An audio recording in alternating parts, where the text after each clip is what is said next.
whatever milestones that Black people make against hate, it ends up benefiting all the other people of color. I can't see what his end game is. The Republican Party is the party of racism, is the party of white supremacy, is the party of hate. This is wrong, and it needs to stop.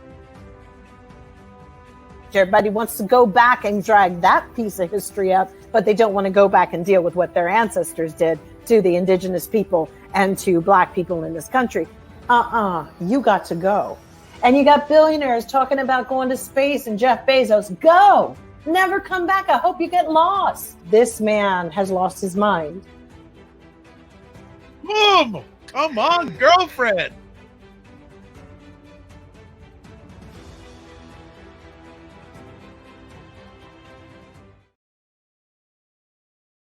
What is up, everybody? It's Dr. Vibe here, host and producer of the award-winning Dr. Vibe Show, the home of Epic Conversations, and I'm the host of Epic Conversations, 2020 Best Podcast News Award winner, 2018 Innovation Award winner given out by the Canadian Ethnic Media Association. I also co-host and co-produce the only online show in the world for dads and fathers that's sponsored by Dove Men, not Bove Men. Dove Men Plus Care, and being part of that collaboration in 2022 and 2021. I was part of a team that reached out directly and indirectly to over 100,000 dads and fathers around the world. As always, I'd like to say you're blessed, highly favored, a magnet for miracles, and a solution for someone's problem. You are watching, whether it's live or replay, State of Things with Aisha, Jill, and LaLa, live on January 21st. As I'm sharing with some people, I feel like it's 6 months have already gone, and it's only like January-ish. And I guess one of the reasons why is I'm based here in Toronto. We don't have any snow on the ground.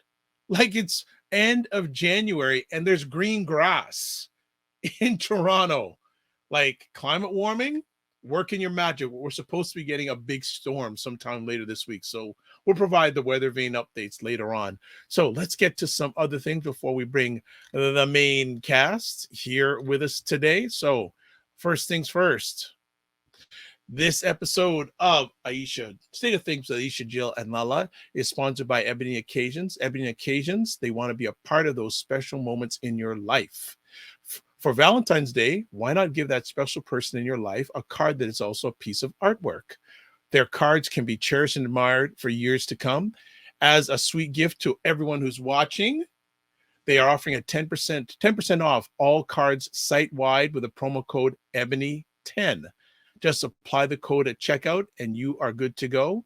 Remember, Ebony Occasions, your number one choice for Afrocentric greeting cards. Whatever the Ebony occasion, they have you covered. And again, go to ebonyoccasions.com to shop for culturally relevant cards for the holidays and other special occasions. So we're very happy to have them as a sponsor. And also, I just wanted to make sure if you didn't read my lips, you can do this. Again, here's visually, go to ebonyoccasions.com/discount/ebony10. The coupon code for the website is ebony10. Inside the quotes, and it'll get you 10% off the order. And that's any order, not just Valentine's Day, but it's only one promotion per purchase. And also their website address, ebonyoccasions.com/en-us, and Instagram at ebonyoccasions. All right, let's get the party started. It's time for some Jill. It's time for some Aisha. And we have someone else tonight, but I'm going to be Jill Jones eventually interviews that person. And Aisha and Jill, take yourselves off mute because I can't hear you. You forgot to put us on mute. I went to go reach for a bag of gummies and I opened it and I was like, oh my God, you can hear it. I know, right? What's going on, ladies? How we doing? Good. Pretty good. Good. Can't complain. How's the week been? Pretty okay. Over. It's over. Really? It was that kind of week, Aisha. Yeah. Over. Okay. Over. Well, you know what? I don't know. Can any of you relate that? Does it feel like it's just January 21st? Does it feel like it should be further in the year? Well, we haven't had a lot of snow either. Where I moved to gets a little bit more because it's just further north. But we've had some flurries this week, but it lasted like an hour and then nothing. So there's no remnants or anything left around. And it's actually been pretty mild. Yeah. It's cold, but it's not like we haven't had anything below 30. We've had a little bit of a cold spell last week, so Jill can't relate to this because Jill's on the left coast. That's Cali. No, we Still in actually New York though. It's been cold. What? Like it's definitely been in the 30s here at night. And I know that's like daytime for you guys, but 30s here, sitting in between mountains, it gets really cold and windy. And absolutely. Of course we had all that rain. And, many people were without power in California, like over 250,000 people. So it's been challenging. Like I bought some of those hand warmers from Target that shake and they get really warm if you want to put them in your pockets. And I put them in the beds for the outside cats who sleep outside, like so that it would keep their beds warm. Yeah, it was cold. Okay, Jill, I got a question to ask you. If you had you know where I'm going with this, so maybe you do. If you had your dream, how many cats would you like to have in your home? Until infinity. Thought so. Dogs too. I would love to have dogs. It's just harder to, my place definitely is not that big, but yeah, for sure.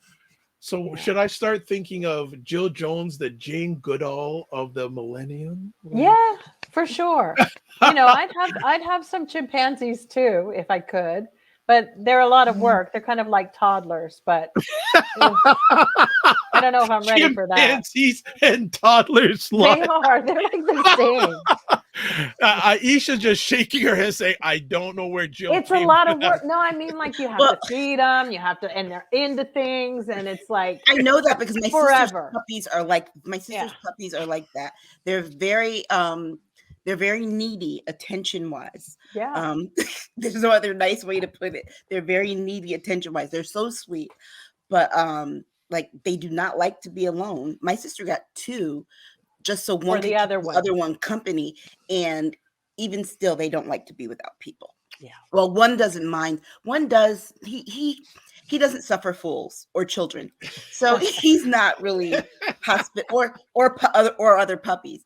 But the other one, he's very playful. He likes to play and he likes to be around people. And my youngest sister's puppy, she could sit up underneath you all day and just have you pet her. She will.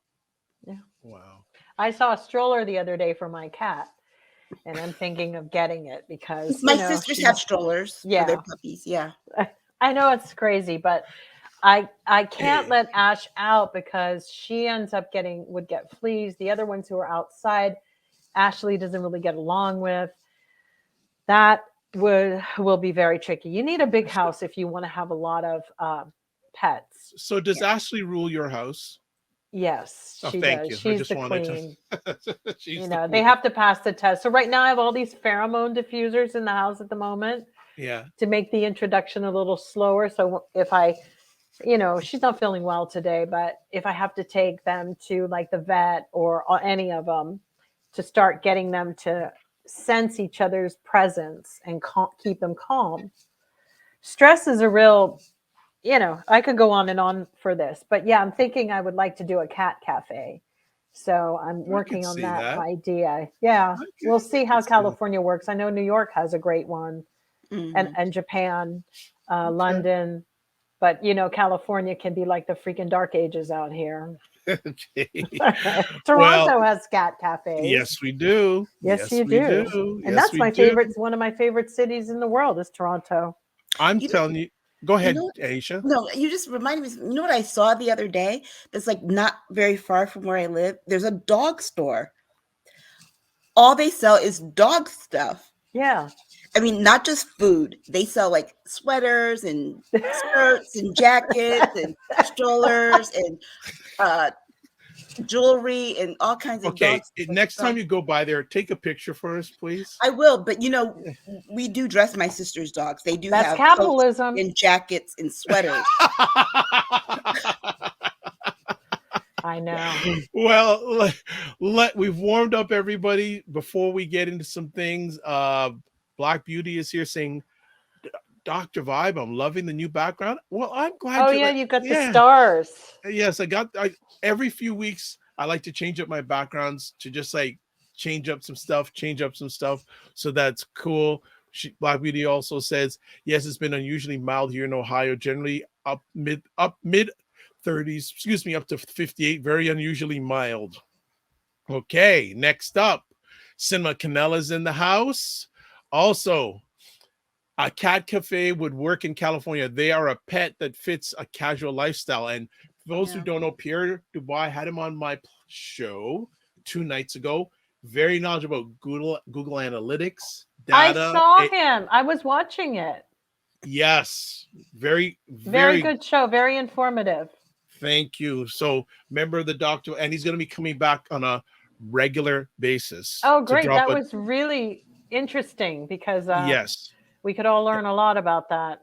Yeah, he's going to be coming back, I believe, next month or the next 2 weeks, talking about the whole effect of digital and AI for Black businesses. Well, he might be perfect for even the conversation we're having later about just the listening devices coming from all these other countries, especially China, and what we're going to do about that. Pierre's the one who can guide us on that. Absolutely. Sinema's going, Jill, a cat cafe? Yes, you come in and you get your coffee and your tea, and I have perfect teas because I'm a tea crazy person. And then you get it in, and I'm just trying to design it and also deal with whatever they have a health group. What is it? Your health department? Yeah. Who, I mean, they were shamelessly, some of them, let's see what they're going to do. I mean, we know when the pandemic, they weren't too spiffy. Okay. But I love them so much because I don't want any trouble, but I want to have a little cat cafe, and then people come in, and if they need to adopt or want to, adopt, they can, or just sit there and calm down with a pet because your heart rate goes lower and everything is just so much, just to chill. We rarely get to have those moments. True. Well, we have a new friend joining us this evening. It's a friend of Jill's, and she regards herself as Jay. I don't know if she wants to give a full we'll say Jay. Yeah, Jay. Yeah. Okay. Hello, Jay. Hi. No, it's Johanna. I apologize. I shorthand. No problem. Do you mind if I update your name in the description there? It's Johanna. Okay. So Johanna, welcome. Thank you. Great to have you here. And any friend of Jill D. Jones is a friend of ours. Well, she's been very excited to be doing this with you guys for a long time now, and I've watched it. So thank you. Asked today, and I said, okay, it's a new year, so why not? Well, I know she does real estate, and I've been trying to hook her up with Aisha because they're both on the East Coast. And I thought, well, with this whole debt ceiling crisis, hell, why not? Just, it's a big stew. Come on. I think it's interesting to hear her take, because some of these things impact, her in a very different way than the rest of us. Right. So especially on the business side versus our lives as well. Well, Joanna, if you hang out with Jill, you know what Jill's all about. Just a little bit. Okay. I just you want to. So, Jill, do they know that you're allergic to cats? Oh, right. Well, I am. Right. Hold on. But she loves them always. Yeah.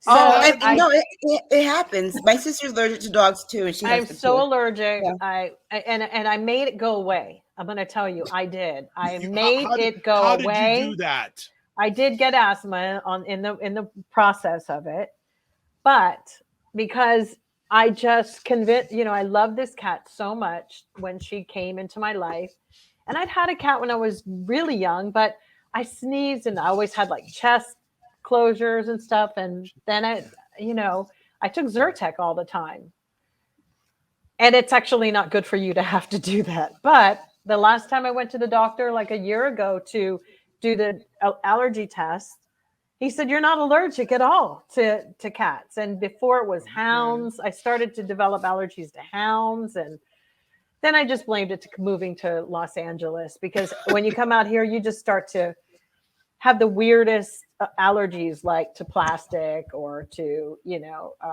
whatever. But yeah, after I had that one injection of botulism Botox, I've been fine ever since. I'm kryptonite. I'm not allergic to anything anymore. Oh God! No, I really. wish I had that strange. constitution, because every time I turn around, I'm allergic to something new. Try Botox one time, and then you I come do. back. I've had Botox for migraines. I Did know. you do I that actually. Joanna, what do you see? What you've caused now? Sorry, Okay, we have a lot of you've history. passed running the over test. terms. You Sorry. passed the test. Just letting you passed the test. Thank you. You're welcome. All right. Well, let's get into it. We are gonna have lots to chat about, and there's even one or two things that I was thinking now we should put on, but we'll save till next week, especially since Johanna is a Jamaican. There was a story about a very prominent Jamaican this week, but we're not going to get to it this week. We'll save it till next week, or we'll be on for 4 hours. That one I actually knew about. Okay. Well, wherever you want to land in with some takes, you are more than welcome to. No, I'm happy to follow you guys' lead. All right. So let's get the party started. Ron DeSantis. Florida Governor Ron DeSantis administrator rejects African-American course being taught in Florida. Who would like to talk about your favorite governor? I'm being very DeSantis. Sarcastic. White boots DeSantis. I'll never forget that. Exactly, looking like the female Eminem. Yeah. Oh, I want to know who told him that was a good idea and that he looked really good. This is the problem that we have with people like him, Trump, and most celebrities who hire sycophants who tell them that they walk on water and look good even at their absolute worst. It was like he took his wife's boots, her hunter boots, and put them on. Yeah, They really were like not for men. I don't know. A certain degree of confidence, right? Pull off. Okay. And he has a really short span from his knees to his feet. Like it's Jill, very why are you distance. going there with this? Because right those now? boots aren't ever supposed to ever look like that on a bad day on anybody. You know that we were wrong. Somebody said that he looked like one of the Dallas Cowboy cheerleaders. Oh, shame. Yes. Okay. So why did he do this, Aisha? Why? Because he's hateful, he's spiteful, he's racist, he's very anti-Black. I mean, the whole notion that it has no historical value is absolutely ridiculous. If we're going to go that route, then you people need to take out your freezers. We need to take down all these daggone traffic lights. Yeah. And we should never go into space again, because the mathematics done for that were all done by Black women. So let's be real here. We have contributed so much to this society. We continue to contribute so much to this society. The governor's mansion that he lives in was built by Black people. And those were slave labor. So to do this and to define certain things as valuable, most of those things being European or the model minority Asian, and defaulting to Japanese and Chinese only, as if there are no other Asian countries, is just another measure of his racism. I think it's pretty sad when, you're competing with Mississippi to who could be at the bottom of the educational system. Right. Not trying to compete with the ones on top. That to me is ridiculous. And so, but I did tweet this earlier, but I did go and look at what they were offering for AP classes. And honestly, we offer those classes here in middle school. Like my daughter did take AP classes, and the AP classes she took were very rigorous. And not only that, they were crafted so that it wasn't just one course. She took a class called AP Push, which was U.S. history, humanities, and philosophy in one class. Mm-hmm. And that one she got college credit for, because it took, first of all, the studying took a lot of time. It was like a 3-hour course, and it was really rigorous. I mean, she was always working on that. Right. But looking at their offerings, I mean, you know, and someone told me today, even Mississippi offers Black history as a requirement. I'll tell you this, most Southern states do, and I know this because I did a study on this particular course throughout, and how it's taught throughout the state several years ago. When I was living in South Carolina, for example, South Carolina has it mandated that it has to be part of the curriculum. It's in their state laws. The challenge comes when you have districts and you have principals who are like, oh, we don't have a person with that expertise to teach that course, so we're not offering it this year. And that just snowballs into them never offering it. Or, you know, we don't have our textbooks for that course haven't been updated since before Barack Obama became president. So we can't teach that course because it's outdated history. So they make all these excuses to not teach African American history to general education students. The fact that someone wants to make it an AP course and to say that it's not as intellectually stimulating as, say, a course in Italian American history, that has nothing to do with the subject matter. That's all in how it's being taught, who the instructor is, what they require of their students. That's what makes the course rigorous, not the subject matter. Because honestly, we could sit here, Dr. Vibe, and do an AP course on podcasting, the four of us, and it could either be just really simple, just talking about it, or we could require people to do X amount of interviews with people, produce, edit, all that stuff to make it a more rigorous course. He right now is just doubling down on this whole quote unquote anti-woke thing. And the fact that he refers to all this stuff as being anti-woke is his dog whistle for Black. Yeah, but it's kind of now, I think he needs to come up with another move, because I think it's now kind of falling on deaf ears. I mean, it was one thing when they wanted their white kids to be stupid, but Black kids, no. I mean, that the thing is, I think that any Italian American, Joanna's having fun already. I mean, it is. It's like we have the 1619 program coming on January, in the next 26. Couple of days. Mm-hmm. And, you know, I'm sorry, ain't nobody checking for school to teach our children in our Black community about what our history was. We're not doing that anymore. We're not looking for Whitey to tell our kids what to do or what happened. And I mean, think about how our history is taught. I don't care what he thinks. You know, if anything, the Spanish kids won't be showing up to the course, and they won't know anything. But they have issues. But I mean, the way our history is even taught, it starts with Paine being kidnapped and sold into slavery, and then when you look at the end of a history book, it ends with Paine, usually the assassination of Martin Luther King, and everything else in between is described as Paine. There's never an accurate portrayal of our full and complete history unless we do it ourselves. Had they written the book right the first freaking time, they wouldn't have had to go back and have people buy new books. History is history. You tell it one way. Yeah, Joanna, go ahead. Perspective, his story. It's always his story. So who's dictating what is going on and what isn't? You know, DeSantis has issues. You know, he did that whole thing he blocked critical race theory. Wasn't that the last thing he did? Mm-hmm. Which isn't even taught anywhere, which is this absolutely ridiculous. You're blocking something that's not even taught. You know, to your second grader, if my second grader came home talking about critical race theory, I might have had to be like, hang on, let me go get a cigarette and a dictionary, of coffee, because I don't know what just happened. Was having a hard time with the new math. But alone. Well, no, it's so bad. Is that Monday he's posting all this. Oh, Martin Luther King was such a great person, and on Tuesday, oh, you can't say his name in school. Yeah, he's so fake. And Joanna, go ahead. It's ridiculous. But I thought what he blocked was actually from the College Board. It wasn't from the college. I thought when I read it, it was actually the College Board was the one who had tried to inject it as the AP class, and then he said no. Yeah, the college board did want to do. They are the ones who certify AP courses because college credit is given for them, but they're taught in high school, and he would get to oversee. I just need some clarity. What is AP? Right. Advanced placement. Okay, thank you. But what I want to know is why is it taking the College Board this long to even offer a class like this at all? If the College But Board see, the thing is that they do in other states. They do in other states.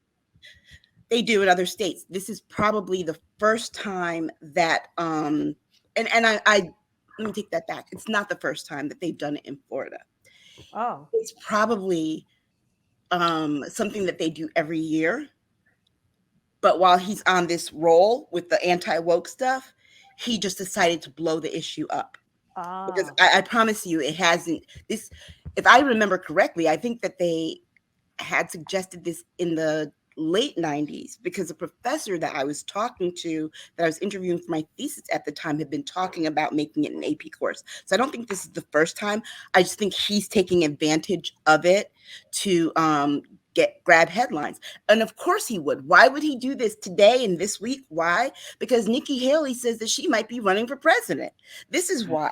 And because Trump isn't backing down, because the field of Republican candidates is starting to get crowded, and he's trying to stand out and grab all the headlines. Right. Nimrod is about to run.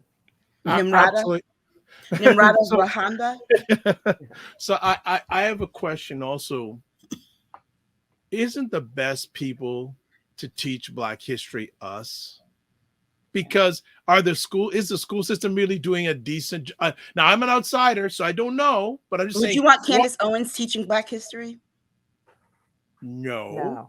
Exactly. So it's not necessary. It's not always necessarily us, but it is the people who are going to teach it correctly.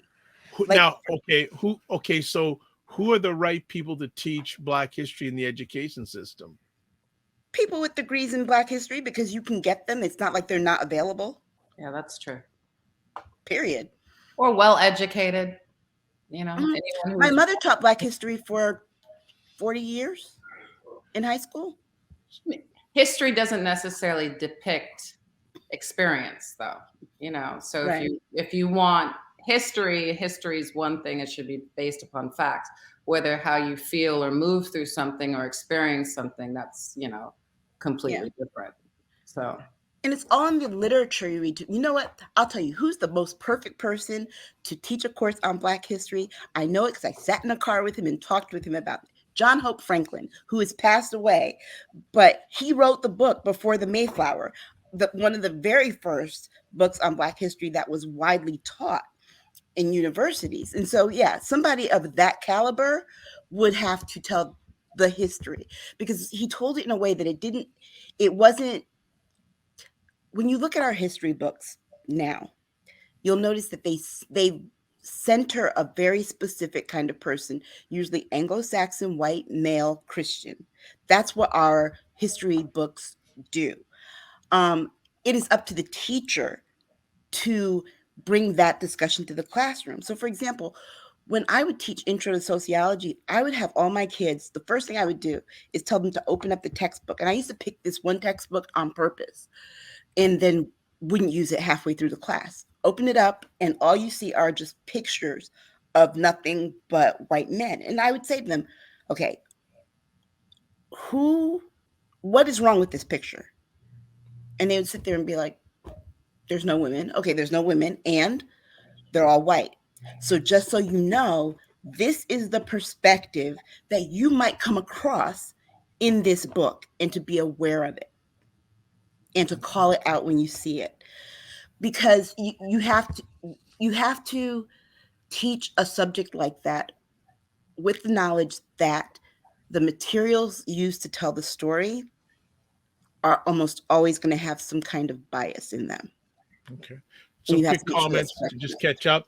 Sinema Canela, DeSantis, driven by hundreds of thousands of people moving in. Florida's population grew by 1% from July 2020 to July 2021, adding 211,305 more residents. Wow. And Pierre, good point about experience versus history. Experience provides perspective on major historical points, be it the Holocaust or the Great Migration.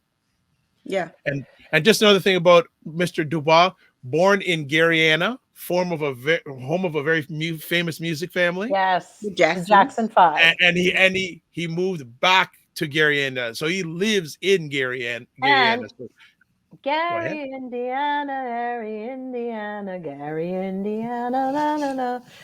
That's from Shapoopy, da, da, da, da, da. It was a Music Man. There you go. I have cousins that were born in Gary. Gary, Indiana, something. I can't remember. Well, so let me ask, just a general, is it important for Black history to be taught in your schools? Yes. It should be, yes.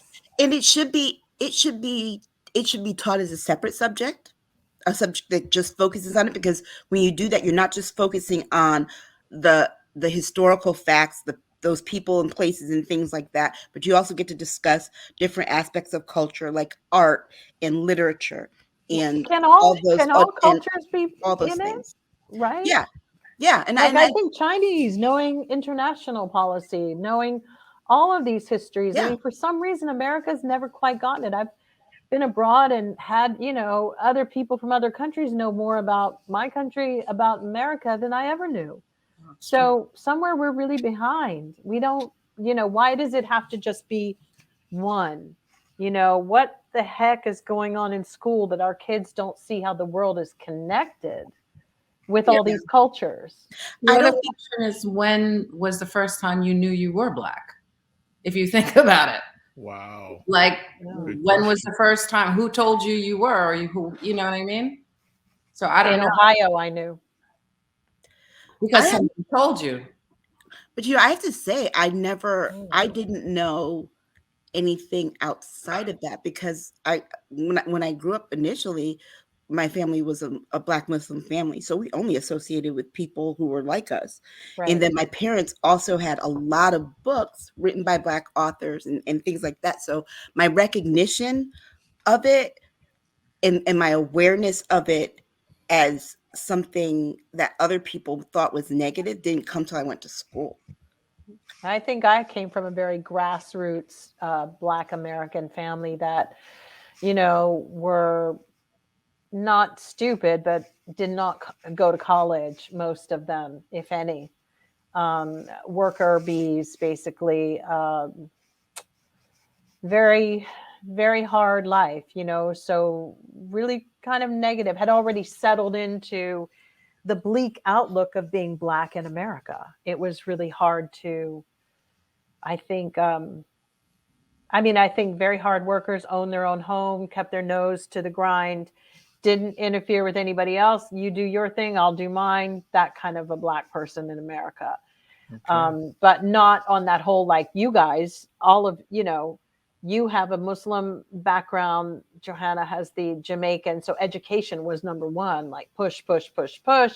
No, none of that in my thing. It was just like, are you pretty? Can you sing? Can you dance? Do you have any talent to do something? Because none of us have any money to do anything here. Wow.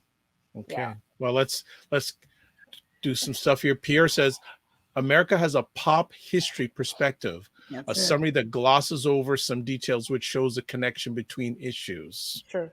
Yeah, that's very true, because the thing of it is that America is very good at living in the myth of America. So it's like there's the promise of the American very interesting quote. The promise of the American dream is available to everyone. No, it's not.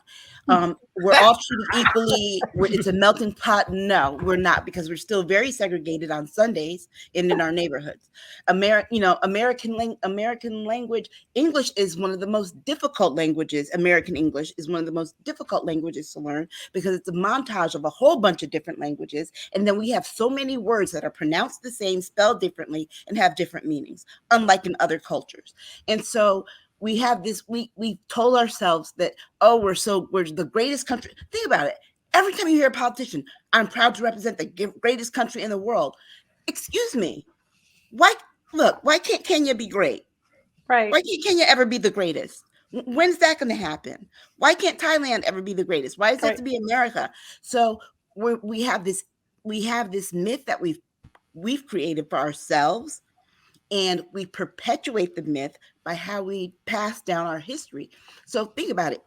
You read a history book in this country, there's never any mention of anything bad that this country did that would make the country a bad place for people. It's always, yeah, there were slaves, but guess what? Lincoln freed them, and then everybody had all these rights. No, the hell they did not. It's like we like to gloss over the stuff that makes us look and feel good, and that is the reason why Ron DeSantis is doing this. Because if you had to teach history the way it actually occurred, some people are going to start to feel guilty about their privileges. Mm-hmm. Period. Wow. And I think that's what coming with fire tonight, eh, Jill? Yes, I know. She ain't playing. So before we do a reset, we are with State of Things with Aisha, Jill, and LaLa. LaLa's not with us tonight, but we have a new friend, Joanna Francis, in the house, and she's already contributed, dropping some knowledge bombs. And just want to tell people, if you want, subscribe to the Dr. Vibe Show on YouTube. And if you do that on YouTube, also push the notification button so you'll get notified of up and coming conversations. Click the like button on Facebook. Wherever you're watching this, just subscribe. And also, if you want to know about podcasting, join me on February 2nd and February 16th to I talk about all things podcasting in collaboration with Innovation Guelph. I did my first webinar earlier on this week, and they liked me for some reason, so much so they want me to do other subjects webinars, but I've got 2 more to do about podcasting. So if you want to learn about how to do some podcasting, so I've done over 4,000 of them. Maybe I know 1 or 2 things. And these ladies here, Jill and Aisha, are on, I'm going to have to take a count up how many you've been on. That would be a very interesting thing to find out how many you've been on. So they're a main reason why I'm still here. It's gotta be, true. As we say in Jamaica, true that. It's got to be more than 100, right? Way more than 100. It's got to be more than 100 because you and I have been doing this since 2017. Yeah. So I'll get one of my interns to say, how many have they done? I'll let them tag it up. Because I have to go all the way back to just the auto ones. All right. It's been many years. Like we should be on our way. It's been before the pandemic. Yeah, it's been a great ride. It was even before that. It was like what, 2018? Yeah, yes. Before that. I think we have about 1,000 shows in the can, don't we? Who knows? Yeah, I'm gonna get someone to count. I'm gonna get someone to count. Well, your country, because I don't live in your country, can't get their money right. Oh. Right? So there's a political standoff over the debt ceiling again. Right. Which, let's just say this has to be resolved by June. So I guess it's kind of good they're discussing it now. What's the other country that does this? There's only 2 countries where they have this debt ceiling. It's us, and I don't remember who else the other country is, but there's only 2. No one else does this. Joanna? And it was only implemented after World War I. Was it implemented because it was during the Depression and people were jumping out of windows or something? Well, I mean, I don't know. I mean, I would expect that's true because it's kind of like the Confederate flag being hoisted on the top of the South Carolina State House, or just supposed to be for one day in the last 45 years. So yeah, I think that it might have been something that was just for a period of time, and they just decided not to remove it. But here's the part that bothers me more than anything. This whole thing about the debt ceiling is very simple. Basically, we have a whole lot of IOUs and took a lot of things on credit, and it's time to pay up. And the debt ceiling says the budget can't go over this amount. Well, you know what? We need to kill the debt ceiling because guess what? Budgets vary. I promise you, the budget for 2021 had to far exceed what the budget for 2020 was just to recover all the losses from the pandemic. Absolutely. They actually said most of this is from Trump. Yeah. Talk the tax cuts, remember. Talk to us, Joanna. Talk to us on this. Honestly, I don't understand the government because if you look at what the feds are doing and they're raising the benchmarks and everything else so much, I don't even understand where all the money goes, to be honest. None of it. Well, and then part of that though is that these mandates that come out that have appropriations attached to them, it's like they don't plan for it. It's like, oh, you know why we have to do this by June? Not just because the government will shut down, because we roll into the next fiscal year, July 1st. No, really, Aisha, they don't. This is what's really going on. They don't want us to reach this benchmark, and all of a sudden they haven't decided what they want to do, and then we're stuck with George Santos dressing up in drag and singing "I Will Survive" for the next 6 months, or until they finally decide, because that's the filibuster is going to be George Santos standing in Congress dressed as a woman singing, "To go on now, go, lock at the door." That's what they don't want to happen. Here's the thing. It's like Kevin McCarthy. If I was him, I'd be like, I quit this job right now. I quit, because he has painted himself into such a tight corner. It doesn't matter if his caucus decides they don't want to raise the debt ceiling, right? Because even if whatever they put through, they're locked in, because on both sides of what has to be signed will not do it, period. That's what happens when you have a Republican-controlled House by only 3 votes right now, because the 4th person is out sick on some kind of leave. And then you have a Democratic-controlled Senate and White House. It's like you are in a catch-22. And I think that Nancy Pelosi knew this on purpose and set you up. And they also knew that Klain was this chief of staff was resigning. I believe everybody knew that. So whatever is about to come, they better be bringing in the big bad wolf to be the new chief of staff, to just do some whipping, Look, if Klein can go, so can Garland. Yeah, I know. But don't you think that if they ran it a little bit more like a business, we'd be better off? Like, look, Jamie Dimon, the guy who, Tim Cook, they all did major pay cuts. Right, this year, major pay cuts. And I know you don't like Elon Musk and all that, but all of those guys run on incentive. So you make it more successful, and that's how you get paid. I think the problem is that all these senators and congressmen, they just get paid regardless. They gave themselves raises, good or bad. Then they have the inside information, so they're making money on the stocks or whatever else, and it's not necessarily benefiting anybody. But then they go, oh, it's going to hurt your 401k, or you're not being responsible with the taxpayers' money, but they've never been responsible in the first place. But see, the challenge comes in you can't run government like a business, for the simple fact that businesses can make profits on something without that something being attached to a law. All of our money is attached to laws or some piece of legislation. And so if they weren't attached to those things, and we were just, for example, if we were just going to give Ukraine money, right? Just give them money because it's good business in terms of a relationship with them, fine, do it. But the fact that they have to then go and ask Congress for the appropriation, Congress has to literally write some kind of proviso or bill or something that then has to be voted on, is what complicates running this country like a business. Because everything is attached to a piece of legislation that has to be voted on and passed by two houses in Congress. Actually, it goes 3 times. It goes from the original house to for example, if it originates in the House, goes to the House, to the Senate. Senate makes their changes. They kick it back to the House. The House decides whether or not they're going to vote on it, first of all, and if they like or can live with the changes that the Senate made. And then it will go to a president after that vote.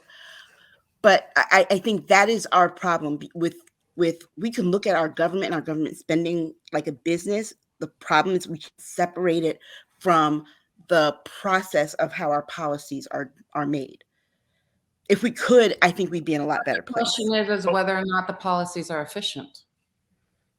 Oh, they're never efficient. I mean, here's my take with Janet Yellen. What I have a beef with her about personally is that I feel like the debt ceiling, and I feel that Jerome Powell at the Fed, all of these people are trying to create a system and talk about the economy sort of with traditional jobs and traditional means of how people were making money. And I really don't see how they're factoring the gig economy. Here's the thing. Porn basically has given our country so much surplus money. If I want to go on OnlyFans and show my hoo-ha anytime I want to, I walk away with bank, and I'm going to be able to go shopping and eat and sleep and live anywhere I want to. But no, I'm not working in a corporate job. Do I need to? I don't think so. I'm not the only one. We've basically sold our country out so much that our daughters and our sons are mere prostitutes online. They are themselves for anything because they're like, well, I guess I'm just not going to go into, go get that advertising job. I'll advertise myself. I'll learn marketing here. There's a ton of people trying to tell me that they know how to do it on Instagram. And in a second, I'll sell something on Shopify. So when I see Janet Yellen and Jerome and all these people going, we need people to be broke and suffer and lay off so that we stabilize the inflation. It's weird to me because that was about 50 years old of thinking. That model is so freaking old because ain't nobody going to be sitting at home rubbing two sticks together and a match to try to keep warm. Those days are gone where people are like frying up their boots. That doesn't happen anymore. There's so many options. You got a phone, you got a way to make some money. And that's very simple. So this whole model that Janet Yellen and them are talking about, it's an old traditional thing that it hasn't caught up with where we are and how fast this money is moving. Sorry to be so long. I've got to ask, in my younger days when I had hair and was taking political science in university, I remember one of my professors asking our class that I was in at the time, who do you trust more with finances, government or business? Neither. I trust those little old ladies who are like 89 years old and have all their money buried in their backyards and retire comfortably because they have some gems when it comes to getting money, saving money, how to spend your money, how to invest your money, how to use your money. Yeah, we need to hear more of those stories, but we don't need it broadcast online. That's just word of mouth. There still are some things that are better left under the wire to each other, that you teach each other. Some things don't always have to be broadcasted, which is like when we were talking about history. Ain't nobody trying to deal with they don't want it in school. That's okay. We'll teach your kids. Your kids are going to piggyback on ours anyway, because they always do. Look at, they always do. So we put it in a rap song and they'll be singing it to you one day at your Thanksgiving table. We'll give y'all the lowdown of want to add anything, Joanna? But if you think about it, so you're talking about the little old ladies have advice, right? They do. Yeah. Those little old ladies, during the pandemic, it's funny, I started talking to women in my neighborhood and I said, how much money did you get? And they were like $600. And I said, how much money have you paid in taxes all of your life? And then the women just look and shake their heads. It's just, we have a sick cycle, I think, in America in terms of how we deal with stuff. It doesn't. Powell stuff, increasing stuff. It's homeowners and little old ladies, that have home equity and they're trying to pay their bills. He thinks he's trying to hurt big business, but it doesn't happen. That's not the way it happens. He's hurting the little people. He's hurting. So this is the thing. That during the pen, go ahead, Aisha. But unlike some other countries, one of our biggest problems is that we don't have any kind of gross national product that we're selling overseas in earnest. We look for the people who live here to fund 100% of what we do to survive as a country. Where it's back in the day, what did they rely on? They relied on cotton and tobacco to pay for things, of course, on the backs of slave labor. Can I just interject one quick thing? When you say that back in the days, and this is why the karma of this country is cursed, back in those days, it was a $3 billion industry. Exactly. Think about even $3 billion today is crazy. You think, oh, wow, that was a $3 billion deal. So when you think that, and those people haven't given Black people reparations, that needs to be addressed. It should never go away as a topic in America. I keep saying it. They gave the slave owners money for having to close up shop in their plantations because they couldn't afford Mammy and Pappy and Susie and Mr. So-and-so. That is horrendous. And we wonder why, and that's still kind of like feeding on other people and being sycophantic. It exists in the Senate and in Congress as well, because they go there with no money, making $174,000 a year, broke as and right now 212. And Lauren Boebert, who couldn't even pass the GED, not once, not twice, but it took her 3 times to pass it, is worth $12 million right now after 2 years of not being allowed on any committees or anything. So where was she getting lobbying money from? Who was throwing it at her? This is disgusting. So, Dr. Vibe, I know you had something to say earlier about Jerome Powell. Off though about that, what we were talking about the first conversation, about the myth of America. How'd this woman go from being an assistant night manager working part-time at a McDonald's to having $12 million just for being the most vile human being that has ever walked the earth? It is absolutely insane. How did she do it? Oh, you just go into politics. People throw money at you like crazy. Our politics should not be profit. No. All right. I want to move on because we got other things to chat about, or you have to chat about.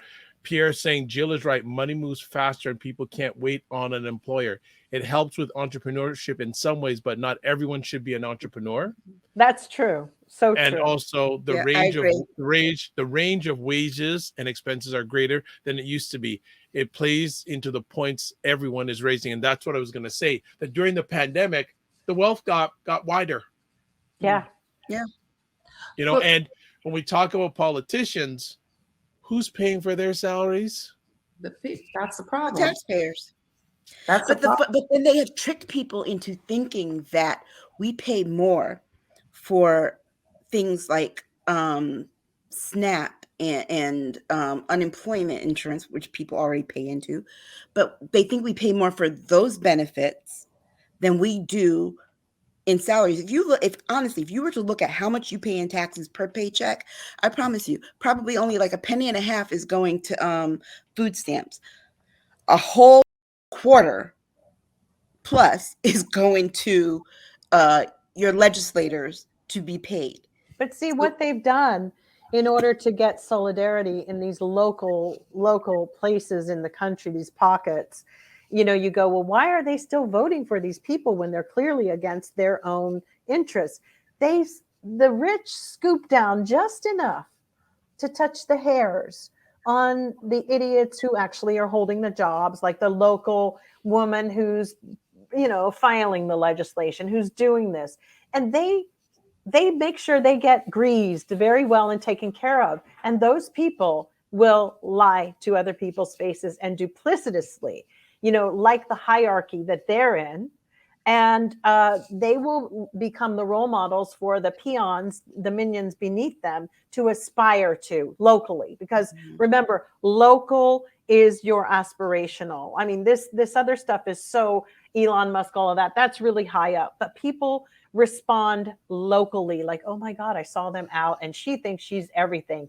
All of those little backbiting things, seeing Peggy driving a Mercedes, it gets people motivated and thinking they'll stay in the club voting for Republicans because they don't want to be seen as poor. Peggy's got the Mercedes. Want us to move on. Yeah, and honestly, it being Martin Luther King, the holiday on Monday, if you ever get a chance, read his speech at the conclusion of the March to Selma. When he told everybody, and go f yourselves. No. The part where he talks about Jim Crow. Crazy old.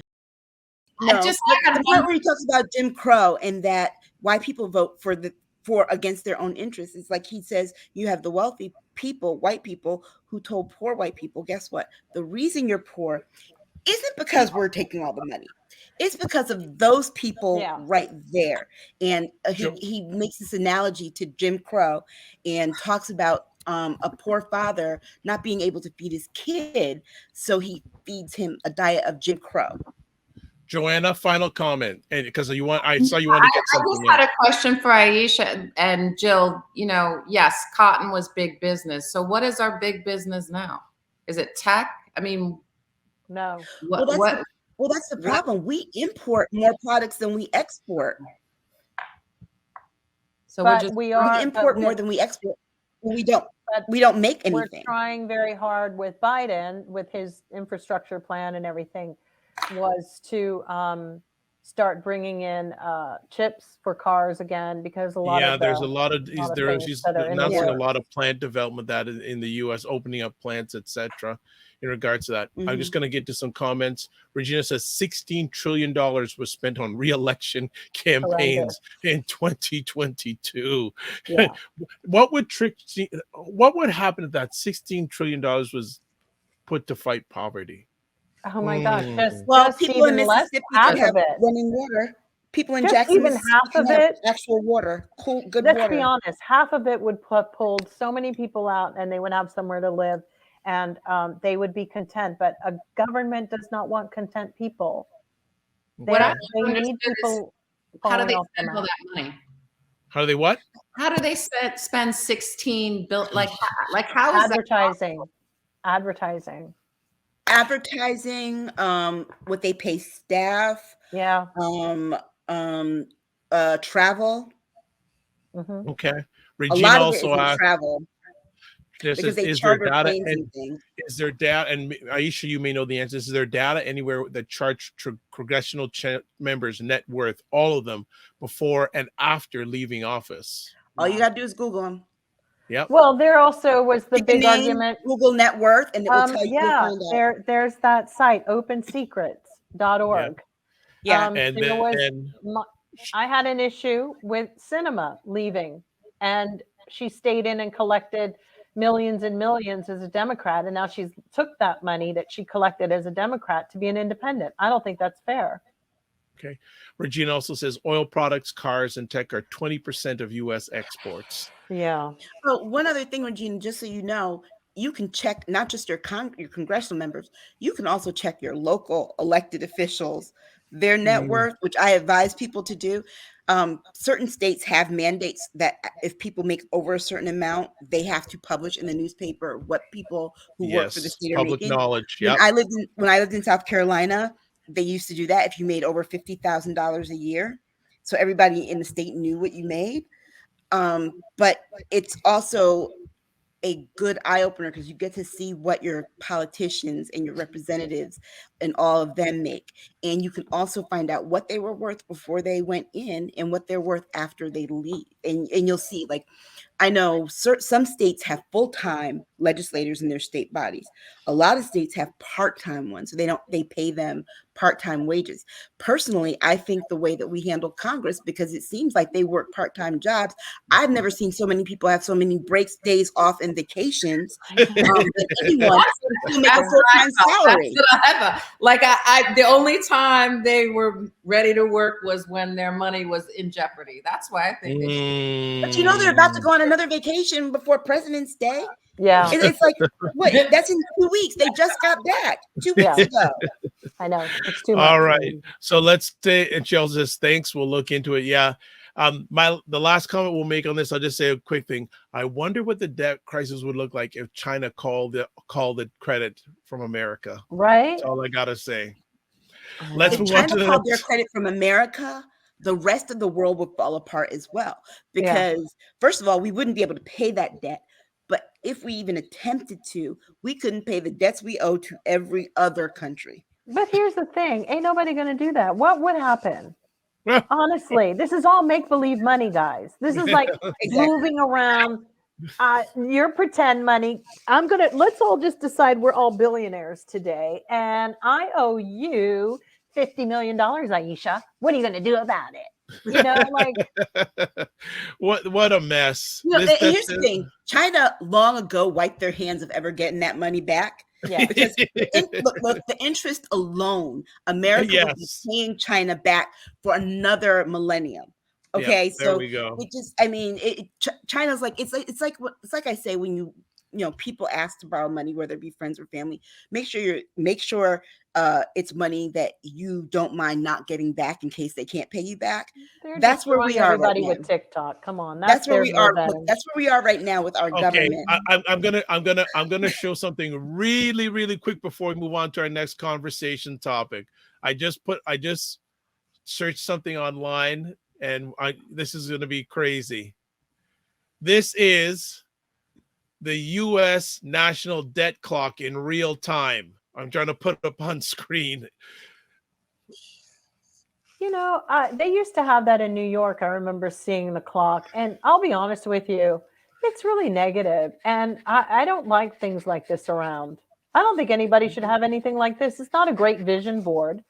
In fact, I think we should demand that the government put together a vision board. Congress needs to give us citizens a vision board of how they see our country. I'm sick of this. Why should I care? First of all, too many numbers for me. I personally would like to see this with our legislators to see how much they're making per minute on all of their other little endeavors. I'd like to see that. That's all right. Worthwhile looking at. That's interesting. I just want to put that up for a second. Let's move on to our next, and she's been mentioned earlier on. Kristen Sinema is facing a Senate challenge by progressive Democrat Gallego after Jill's happy. I know his prospects look really good. He's really likable. He is. Gosh. He's very likable. He's very smart. He's very astute. He has really good rapport with the Latino population in Arizona. They love him. Mm-hmm. I think that he could beat her. Honestly, this is how I see this turning out anyway, is that she's going to be a spoiler, but not for the Democratic candidate. She'll be a spoiler for the Republican who's running and split some of that vote. And that Gallego will kind of cruise to this position. If she runs, I think she's looking for a new job over at it was one of those corporations. Mm-hmm. I don't know if it was her, but I think it was. I saw she was speaking at a World Economic Summit, and she was wearing this fur. She wore fur. I don't which know. To me said everything about her. She is. You know what? She's scum to me. Anyway, she's pure scum. I think she grew up in her car. See, this is what happens. No, really, her family. No, she did. They were broke, and this is what happens. What kind of psychopaths and sociopaths come from having to be that poor and experience people who a town or a country or a city that doesn't give a about you raising your family in your car. It's no wonder she's heartless and cruel and out there, gimme. Remember during the pandemic when she was supposed to be working, she took a break and became an intern at a wine vineyard here in California. She is a senator, and she, I was like, whoa. So this girl, this lady, I'm not even going to say girl, is a mess, a train wreck. But yeah, this is what happens when you raise your kids, who have absolutely nothing. A family of 5 living in a car. So yeah, Kristen Sinema is just a sociopath. She doesn't care. What I said, what is she wearing? She probably is a hoarder too and hides cookies from events. She probably is one of those at the buffet sliding purse and stuff. You know, she reminds me of like this girl I used to go to college with, early mid-90s, who she so badly wanted to be kind of like one of the alternative goth kids, but still enjoyed her expensive clothing and things. So she would cosplay being goth, but had a little bougie to it. So it didn't quite fit. That's what Kristen Sinema reminds me of. It's like she's like the person who's like, I must have a bathtub wherever I live. I need a bathtub. Exactly. I just have to have a goddamn bathtub. No shower will do. Because they got hosed down all the time. But this is like she's traumatized. And, it's crazy to say she's a Cancerian like me. So home is very important, security, but she can be pretty shady. I looked at her chart. y'all. Joanna, do you have anything to say other than the giggling you've been doing for the last few minutes? No. You'll pass. I think you guys hammered that one. Couldn't have put. You said it very well. They hammered that, and they do hammer Miss Sinema on a regular basis. Oh my God, that fur coat and the boots. I mean, that's always the giveaway. They say that people reveal their insecurity rather quickly. In about 5 seconds, you can sum it up quickly. If it's something, they'll point to it. They're wearing something that shows you what they're in. If they have a problem with a, hanging skin, sometimes they have chin bangs, to keep that from, little things. It's always there. All right, let's move on to, that was nice and quick. I think this may be another nice and quick one. Katie Porter. Sorry, Katie Porter, not Katie Porter. She set has sights to be on fellow really Democrat Dianne Feinstein's U.S. Senate seat. Are you sure you wanted to rock about this? First of all, I think it's ego more than anything else. It's like she's rushing to be the first to announce for the cycle. A whiteboard in the House does not make you a senator or Senate material for that matter, because I looked at her record. Everything that Katie has signed onto or attempted never even made it to the floor for a debate. Yeah. So it's like, half of them didn't even end up in a committee. So it's like, and a lot of it is very frivolous. And also too, here's my thing. I want Black folks in California to not forget how Katie tried to come for Maxine Waters, because Nancy Pelosi did not put Katie on the finance committee that Maxine Waters was chair of. So remember Katie tried to go behind her back and went to Nancy to complain, and Nancy was like, no, I didn't put you on that.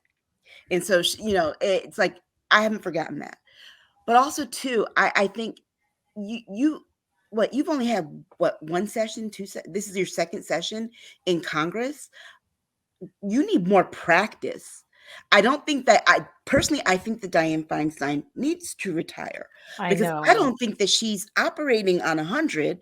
I don't even think she's operating on 50. I think that people in her staff are doing a lot of her work for her, because she doesn't seem like she's there half the time mentally. But do you think Newsom is in on this, because it's kind of a fine tuning, a strategy maybe of when he wants to run and then replacing her? I mean, I'm just curious. But see, that would be like me thinking about, if I still lived in New Haven area, thinking about wanting to replace Rosa DeLauro. The first conversation I would have would actually be with Rosa DeLauro, because I know how popular she is, to find out, hey, when do you think that you want to retire?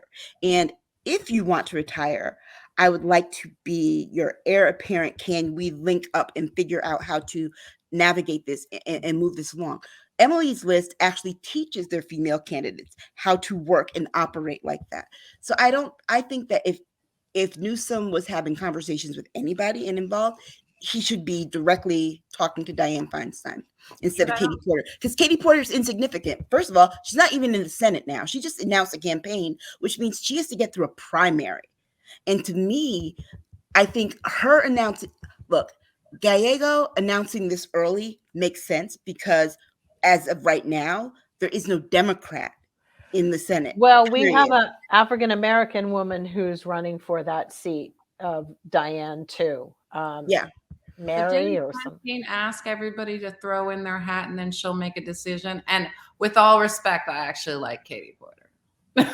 Yeah. It's not that I don't like her.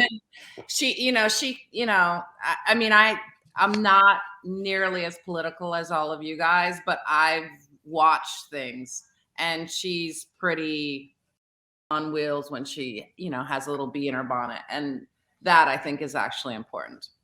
I mean, we do have some interesting things happening in California at the moment. Last night, our city council kind of shook things, that crazy LA with all their racism and stuff, they had to come correct.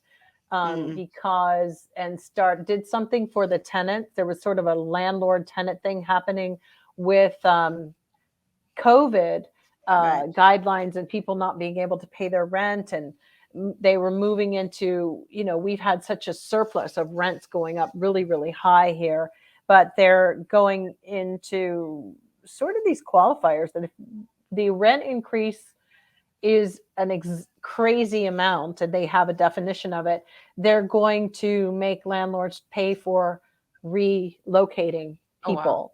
Because, you're looking at people all of a sudden getting $2,000 rent going all the way to $5,000. And when that happens, they're kind of like, why didn't you tell me? There was always like a 3-month window, and that wasn't even enough time for them to prepare for something like that. So, they stuck them yesterday, and they said the reason is because this last midterms in our local voting, more progressives got in than ever. And really, people here tend to feel that the progressives are looking out for the people's interests. They really are successful young people who are doing well, have their little bit of money, but they're not trying to gouge everybody. The Los Angeles City Council had become predominantly monopolized by the Hispanic people, and that's what was losing a little bit of balance. And those were Democrats. I'm going to say they were up, and Gil Cedillo still needs to go because they were the ones who gutted what happened out here. They did it, and then the Republicans came in at times and had no problem either. So Karen Bass has a lot to do here. We have 60,000 people homeless in the streets here, and it's only going to increase by 2030, where the top percentage is going to be people over the age of 55 living on the streets. But isn't that because everybody was shipping everybody to California? No, these are actual people who had jobs their whole lives, who are now renting out post office boxes so that their checks can get mailed to them.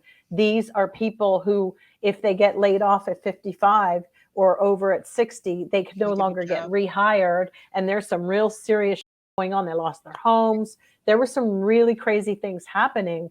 And so this group with LA Council came hard, and they're not done yet. And I really applaud them.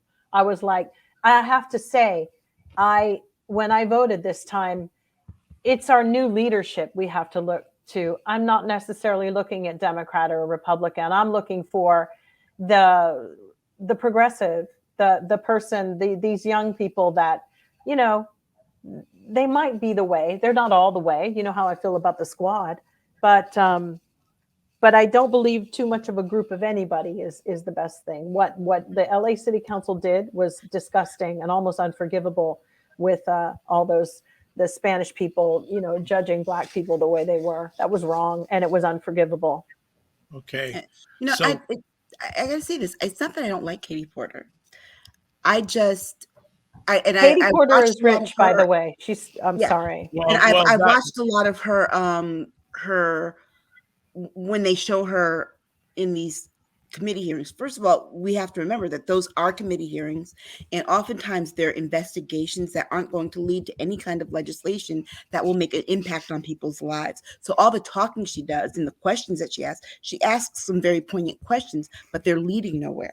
That's the problem that I have, is like, when I see you standing at a podium in the House chamber, then I'm going to really pay attention, because at that point, when you're debating a bill, that means that this is something that's going to be voted on. And so I'm going to know who's on record of voting against this and who's on record voting for it. But when they're sitting in those things like that, those are just hearings that are part of an investigation that's not going to lead to anything. Okay. Before we move on to the next conversation topic, Regina says Katie was worth $1.5 million in 2018. She's now worth $5 million. I have something to say about this. See, I know I had asked this the other day. I don't know if it was with Aisha, because we know she went to all these Ivy League schools. She went to some really expensive private schools.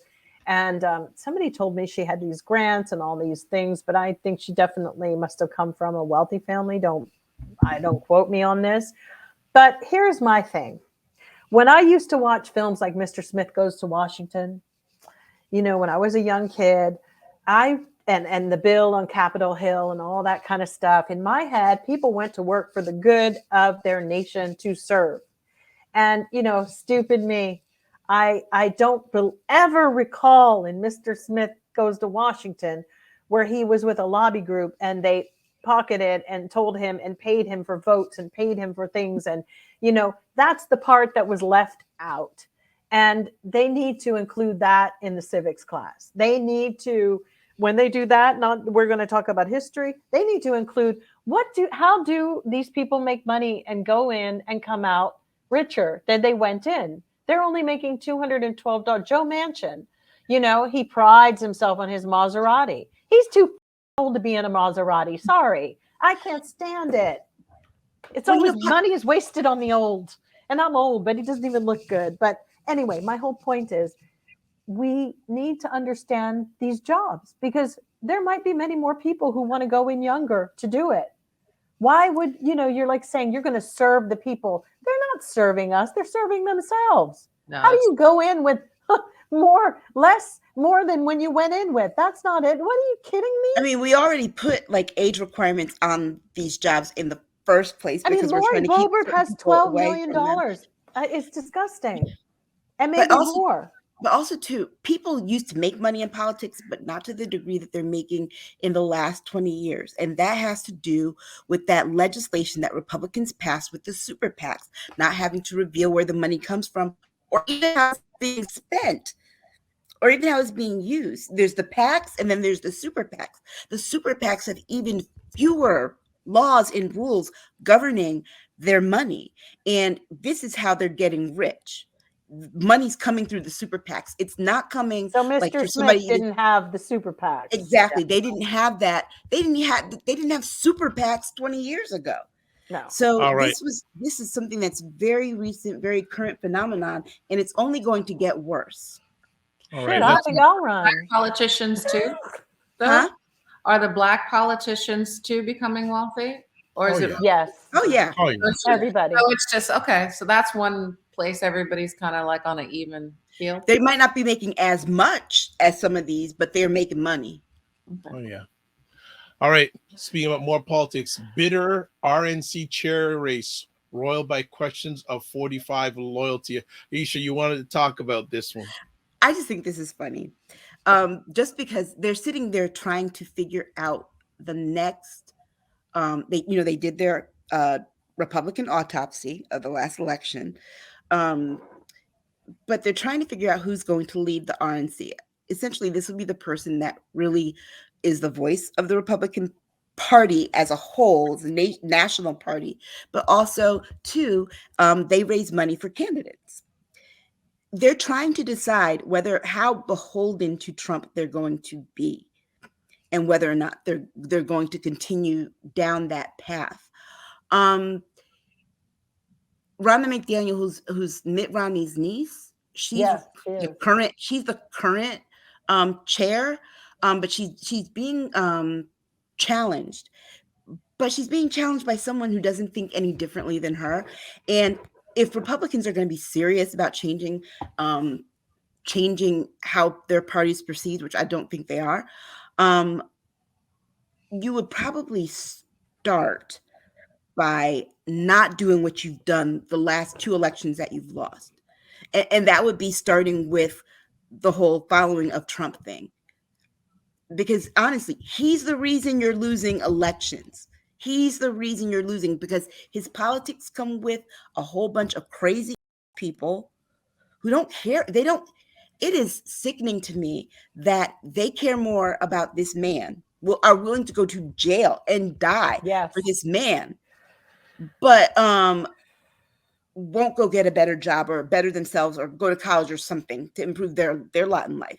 No, but they would take a bullet for Donald Trump. So there's going to have to be some kind of reckoning with the Republican Party in terms of going this route, or they're going to continue being that shrinking party that can only win elections that they gerrymander and cheat.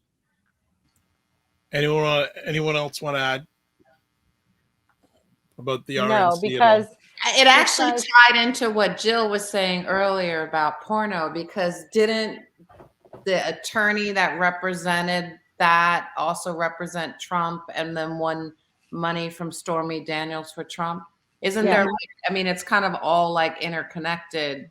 Mhm. Oh, totally. And they haven't even gotten down to the whole Stormy case and all of that. He hasn't, the fact that the Rona Daniels or whatever her name is sits up there and no matter what Trump does, will just back it. She's a spineless. I mean, she's definitely the reason people should never become a Mormon. If that's what they're producing these days, zip on by, baby, bye. Well, realize she only got the job because her last name was Romney. Exactly. It's just like, wow. That's her job to say when Meghan McCain had gotten any I've of hers. seen enough with those sister wives and Rona. That was enough for me to know. Okay. Yeah, right. But see, the flip side of this part with the RNC chair race and them being stuck in this kind of holding pattern where it's just chaos.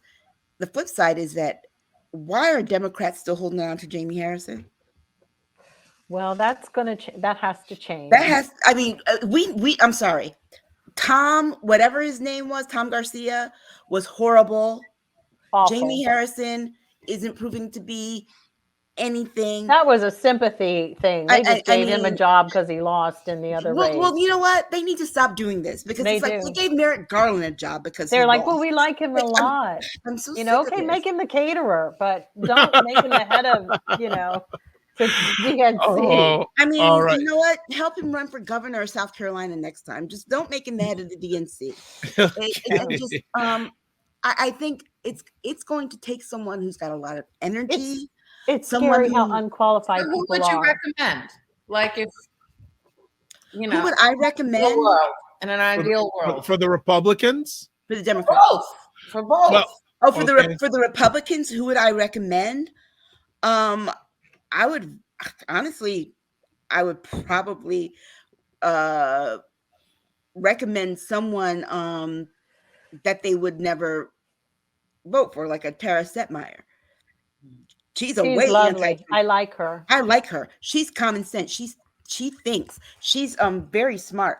I don't think they would ever elect her because she's going to speak her mind and she's going to tell them everything that they're doing wrong, that they have been doing wrong, and that they're just by now just being offensive on purpose, and it's disgusting.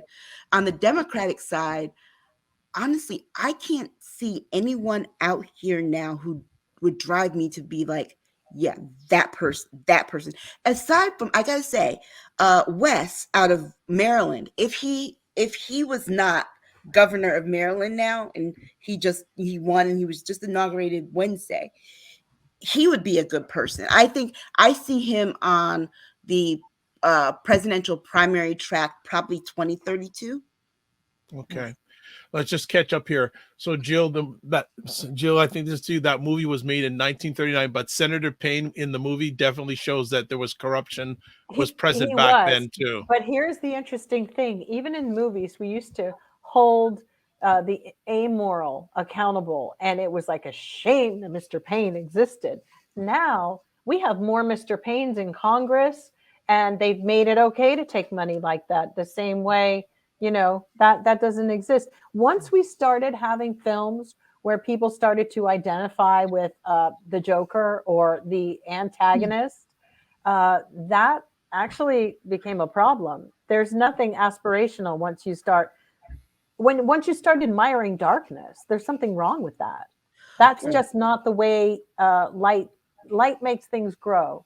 Darkness actually suffocates and inevitably kills. But don't you think they always admired darkness based upon certain things that happened? No, if you look at the old movies, look at anything Jimmy Stewart was in. That was something slavery. Good, but I mean, but look at this. Even in the last, but I would say even in the last 50 years in politics, but politics has gotten darker. Even in the last 15 years, think about it. Richard Nixon died in the 90s, right? Right. He died in disgrace.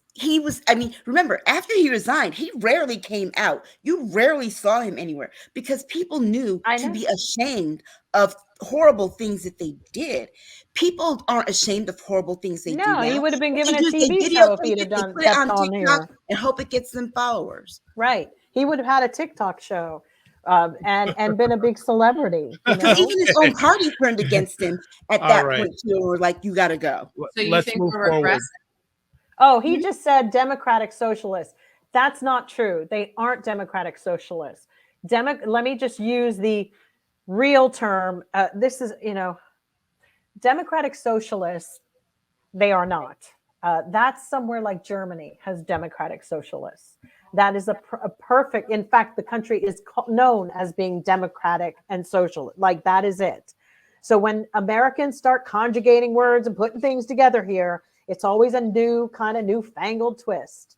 It makes me sick because, communism has turned into, one thing, and then there's capitalism. But I'm here to tell you, we have a problem with capitalism.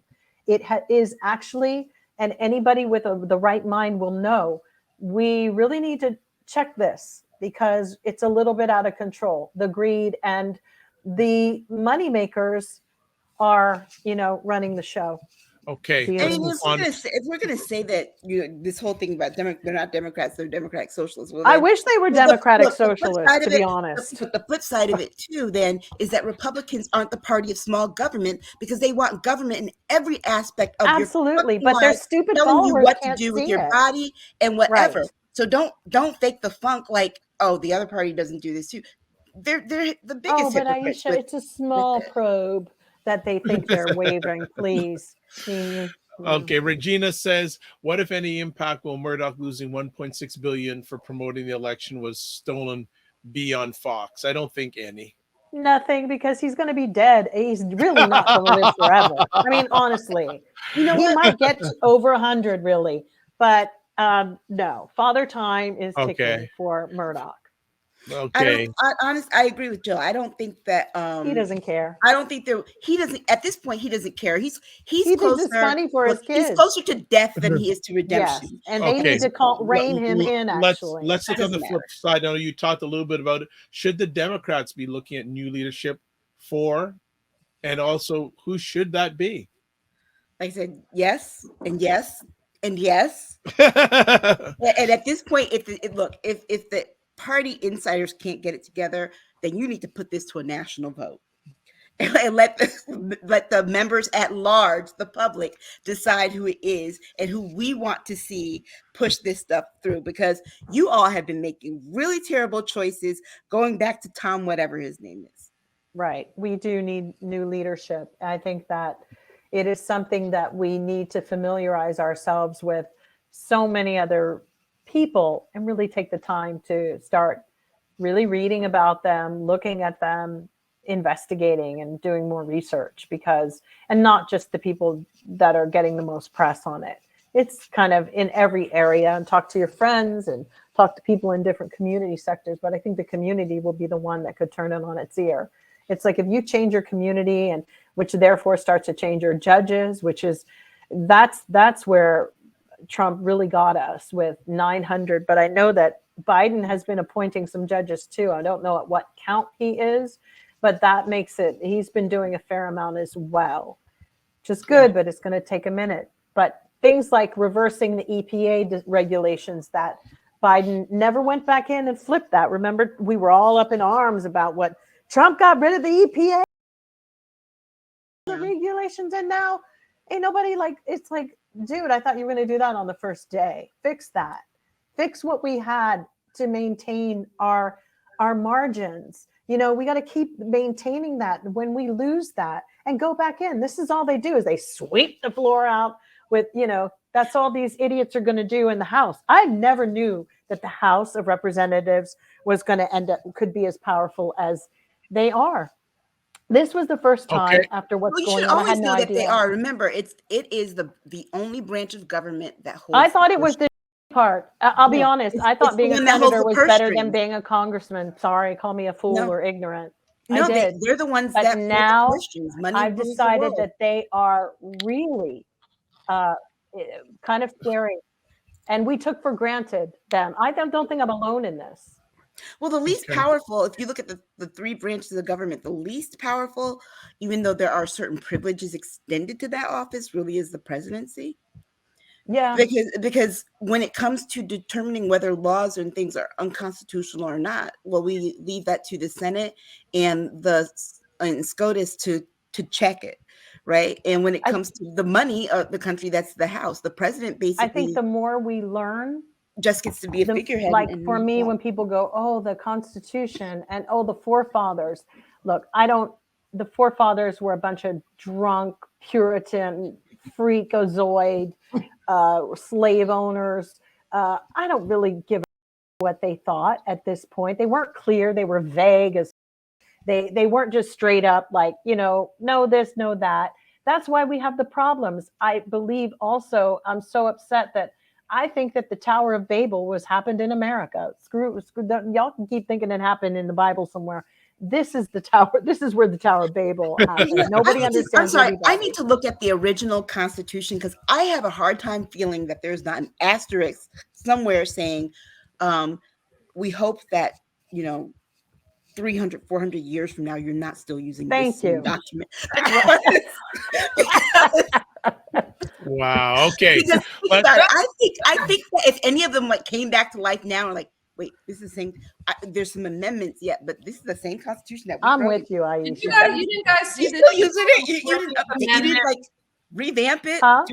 Joanna, go ahead. Oh, I think it's like the 14th, or your Will Smith did it, and then a lot of people were, and they were kind of breaking down it was recent. Did you guys didn't see that? Oh, where he played it was called Emancipation. No. It wasn't actually a movie. It's actually him breaking down the importance of the Constitution and the amendments and how it impacts. Girl, I ain't seen nothing he did since the slap. Yeah, no, it's not like a movie. It's breaking it down, and then it's actually was really good. You should watch that. You'd like that, actually. I've had several classes and things where I've had to read the Constitution. I just sat one day, every 2 years or so, I sit and I actually read it because I think that if I'm going to talk about it at some point, I should at least know what it says and be refreshed of what it says. There are a lot of people who quote the Constitution and have never even looked at it. I was looking at it 2 weeks ago. But it amazes fascinating me when you start looking at it. It is, and it amazes me that some people are well, I have First Amendment says free speech. Actually, the First Amendment says speech that is free of retaliation, specifically from your government, freedom of religion, and freedom of the press, and freedom to congregate. They forget all of the things. They don't even know all of the things that it covers. They don't. And so, even with their Second Amendment, they think that the Second Amendment just covers the right to bear arms, but it also is the amendment that establishes a military. There are so many parts to each amendment that people think they have a solid grasp on all of them, but I cannot make it right in my head that when they sat down to do this, that they didn't think that, look, we're just starting this off. Eventually somebody's going to come and update this because times will change, right? I mean, I have a hard time thinking that they didn't have that conversation, because that's how we act. We act like the Constitution is infallible, should never be this, should never be that, whatever. We find it's infallible all the time because we're constantly having to amend it. If it was a perfect document, it wouldn't need so many amendments. All right, let's Regina's going. Gavin Newsom, a good presidential candidate or not? I love Gavin Newsom. I agree. I think he's good. I think I'd like to see him and Wes on a ticket together. Okay. Yeah. Leon says, what do y'all think about the critical race theory? We talked about that at the beginning of the show, so you're gonna have to watch the replay. We went in a deep dive into it, so sorry about that, Leon. That's why we do replays. And he also says Continental Congress laws are hidden. What does that mean? I have no idea. So, Leon, you may want to give us a further take on that as we move on to our final conversation topic. And Jill brought this to our attention. investigation reveals the presence of secret devices in government vehicles. Yes. There was an article about they're finding these things and bits and pieces in the UK. And a lot of times they think it's because of recycling or different, but they're spying devices and they're coming back from China. And so they're in our devices. They were in Raspberry Pi, which is a keyboard computer in the UK, sold in the UK.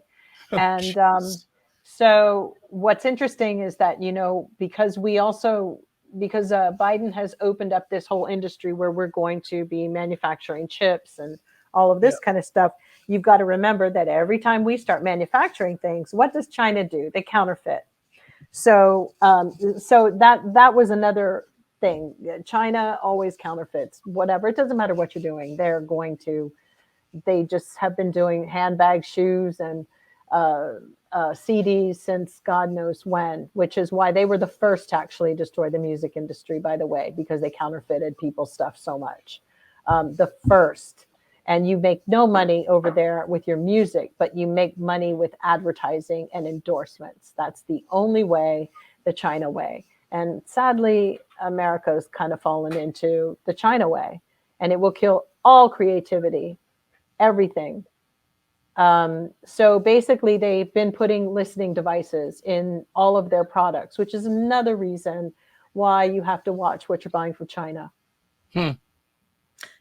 I think it's unrealistic for us to even think because they're spying on people. Exactly. I think it's unrealistic to ever. And we are too. But and we let's are too. also just watch what we're doing. Think about how ingrained China is into our daily lives and everything that we do. We talked about them owning so much of our national debt, right? So it's. You'd think that as much the as the article people refers here, to UK, but it's here. We know it's here. It is here. It's here. It's and like it becomes our competitive. phones, our computers. Think about it. I always wonder how. Is it just here or is it like everywhere? Does that happen in Canada too? Like, is it, because you talked about the UK, is it them everywhere or is it them like just targeting the US? Well, the article is targeting everybody. UK, but I think that they're targeting everybody. Right. Because, because I often wonder, there are times where I will sit and think something to myself. I'll go to my phone and open the Google app because I want to look something up, type the first 2 words, and then it tells me exactly what was in my head. And I'm like, how are you doing this? Is there like a chip or something in my head? Or I'll say something to my daughter and then go look it on my phone. And that came up on my computer. And I don't use any of that stuff. Like, I don't have any talking anything, and that's interesting that you say that because I noticed that too. Well, it's very interesting because, and I brought this up the other day, and it's come up again. Back in 2004, Frontline, which is a great documentary series on PBS, did a documentary called "Is Walmart Good for America?" This is 2004. Wow. And it's funny about China's dominance over America when it comes to economics. And long story short, it highlighted during the documentary that back then, and I don't know, is the company still around? Say Rubbermaid, is that company still around? Rubbermaid's still around. Yeah, it is. Okay. So Rubbermaid had a product they wanted to get into the Walmart distribution system. And they did the presentation to Walmart, and Walmart said, we can't carry it because the price is too high. And then Rubbermaid said, so what should we do? Walmart said, go to China. So that's 2004. But it's interesting because I remember growing up and everybody was laughing and sleeping on China. You didn't remember? Everybody was like, oh, they're so backwards. They're so exactly. And they're running stuff now. But see, it's this secret devices, all that. It's just a repetition of what happened after World War II. America desecrated Japan. And then in the 70s, Japan became an economic powerhouse. Yeah. America was going to Japan for cars, automobiles, electronics. Now it's just changed. It's now China. Yeah. So it's no surprise. The secret devices in government vehicles, that's no surprise. No. The American government's been spying on Americans for years. I'm sure here in Canada, it's the same thing. But the interesting thing is, remember that the data that they start collecting, you've got to wonder, like, oh, it doesn't mean anything. But at some point, it will be profitable for somebody to blackmail you, to TikTok, whatever it may be. TikTok has been accumulating so much information on people. But yes, indeed, it's horrific that we even have to. There's some idiot not far in my neighborhood who's got a drone. And every time I keep saying, if it keeps flying over here, I'm going to pick up a big old rock and I'm going to like break that, because it's like, it's too much. And every day after his little life, he comes at 7:00 and I see this blue thing going through the sky. And I'm like, you come over here anymore. I'm like Goliath, David and Goliath down there.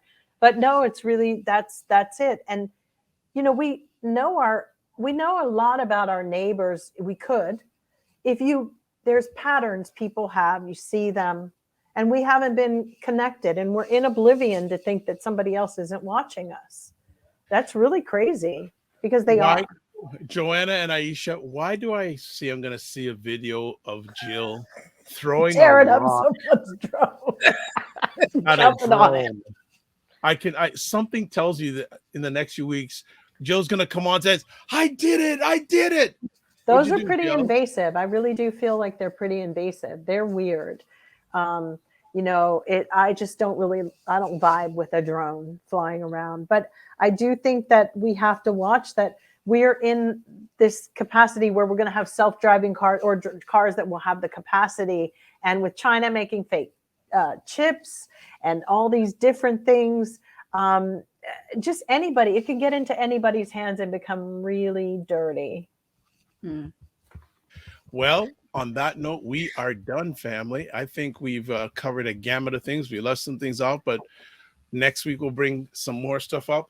Joanna Francis, thank you for sitting in. Yes. Hopefully you will return. Definitely. Yes. It was fun. Jill's been asking me for a long time, and I'm good. But it was good. Well, and Leon says something here. Even smart TVs are spying on you. It's true. Very, really very true. Well, we won't ask for contact information, Joanna, because you're brand new. But what we always like to do is, before we finish off, we ask our ladies to give contact information. So first up goes to Jill Jones. Yes, I am at, on the screen, Jill Jones. Yeah, I guess that's me. Jill D. Jones. And we miss LaLa so much. Just want to send her a bunch of love, big kisses. Let